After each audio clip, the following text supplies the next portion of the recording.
సార్వత్రిక సమరంలో రాహుల్ గాంధీ ఫ్యాక్టర్ పనిచేసిందా? టైం పాస్ పొలిటీషియన్ అని హేళన చేసిన వారికి తానేంటో చూపించారా?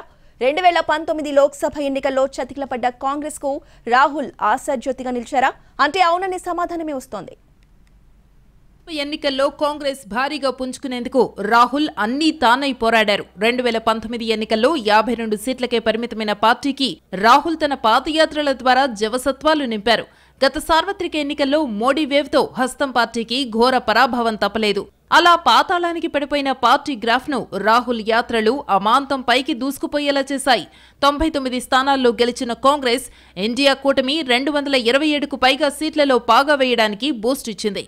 రాహుల్ యాత్రల ద్వారా ప్రజాక్షేత్రంలోకి వెళ్లడం హస్తం పార్టీకి కలిసొచ్చిందని రాజకీయ విశ్లేషకులు చెబుతున్నారు. భారత్ జోడో యాత్ర తరువాత భారత్ జోడో న్యాయ యాత్ర పేరుతో రాహుల్ యాత్ర ఆబాల గోపాలాన్ని ఏకం చేసింది. అలాగే కాంగ్రెస్ ప్రవేశపెట్టిన గ్యారంటీ స్కీములు కూడా పార్టీకి ప్లస్ అయ్యాయని పొలిటికల్ ఎక్స్పర్ట్స్ చెబుతున్నారు.